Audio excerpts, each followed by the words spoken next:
The laughter started before she even turned off the engine. It echoed across the dusty roadside parking lot like metal scraping concrete. Loud, careless, and meant to be heard. 17-year-old Maya stepped off a small, slightly worn motorcycle, removed her helmet, and calmly shook out her dark shoulder-length hair as if the noise around her did not exist. She had heard that kind of laughter before.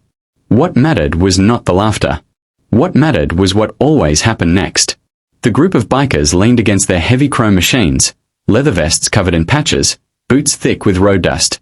One of them, a tall man with a grey beard and arms like tree branches, pointed toward Maya's oversized black riding jacket and smirked. "Looks like someone borrowed her dad's coat," he said. Another added, "Kid's lost. This isn't a costume party." A few more laughs followed. Maya said nothing.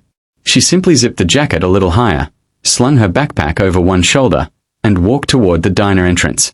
She knew the moment would come. It always did. And when it did, the laughter would stop. Maya had not always been calm like this. 2 years earlier, she had been shy, quiet, and afraid of standing out. That was before the accident that changed everything. Her father, Daniel Reyes, had been a long-distance rider, known across several states as the kind of man who would stop for any stranded driver, ride through storms to deliver emergency supplies, or spend weekends teaching young riders how to stay safe on the road. He used to say, "A biker isn't measured by noise, speed, or fear. A biker is measured by who they help when no one is watching." Maya remembered those words clearly because they were the last lesson he had given her before the crash took his life on a rain-soaked highway while escorting a medical convoy through the night. After his death, many riders from different clubs attended the funeral. They told stories Maya had never heard. How Daniel once rode 200 miles overnight to bring medicine to a rural clinic, how he fixed strangers' bikes for free, how he convinced rival groups to cooperate during emergency relief work. One older rider handed Maya a folded leather patch and said, "He earned this saving people. Someday, you'll know what to do with it."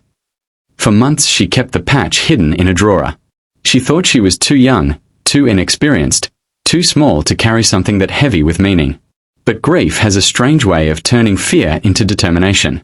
She learned to ride, trained hard, took safety courses, and eventually stitched the patch onto the back of her riding jacket. The same jacket her father used to wear when teaching her how to balance on a bike in an empty parking lot. Inside the diner, Maya ordered a simple sandwich and sat by the window. Outside, the bikers were still talking. One of them glanced toward her bike again and shook his head. "Kids these days want the look without earning the road," he said. Another shrugged. "Let her play rider. She'll quit after the first long trip." Maya heard every word through the slightly open window but kept eating quietly. She was used to this stage, the judging, the dismissal, the assumption that youth meant weakness. It was never personal. It was simply how many people learn to measure others, by appearances, not by actions. 10 minutes later, she paid her bill, picked up her helmet, and stepped back outside. The same group of bikers stood near the parking lot entrance, preparing to leave.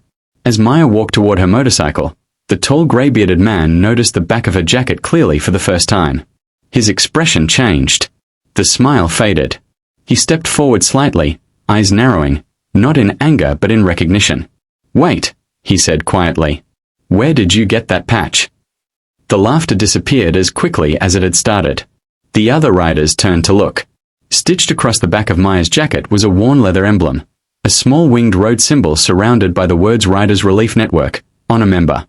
It was not a decorative patch. It was given only to riders who had directly saved lives during emergency response missions. Many seasoned bikers rode for decades without earning it. The grey-bearded man took another step closer, now speaking more carefully. "That patch belonged to someone named Daniel Reyes. I rode with him once." Maya nodded. "He was my father." Silence settled over the group like a sudden change in weather. One of the younger riders straightened immediately, his earlier grin replaced with respect. Another removed his sunglasses. The tall man cleared his throat. "Your father pulled my brother out of a wreck 10 years ago," he said. "Stayed with him until the ambulance arrived. Never even told anyone afterward." Maya gave a small smile. "That sounds like him."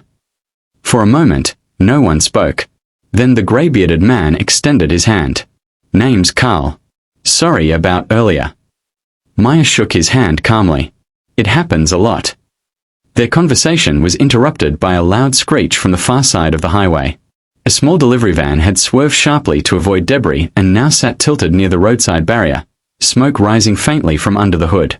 Without hesitation, Maya and several of the bikers ran toward it. Carl grabbed a roadside emergency kit from his motorcycle while another rider called emergency services. Maya reached the van first and knocked on the driver's door. "Are you okay?" she asked. A shaken middle-aged driver nodded but struggled to open the jammed door. Carl arrived seconds later with a pry tool, and together they managed to force it open. The driver stumbled out, coughing slightly but otherwise unharmed. Maya guided him a safe distance away while another biker placed warning reflectors along the road. The entire response took less than 3 minutes, calm, coordinated, and efficient. When the ambulance finally arrived, the paramedic glanced at the group and said, "Whoever handled the first response here did it exactly right." Carl nodded toward Maya. "Her lead." As the vehicles cleared and traffic returned to normal, the riders gathered again near the parking lot. This time the mood was different, quieter, more thoughtful.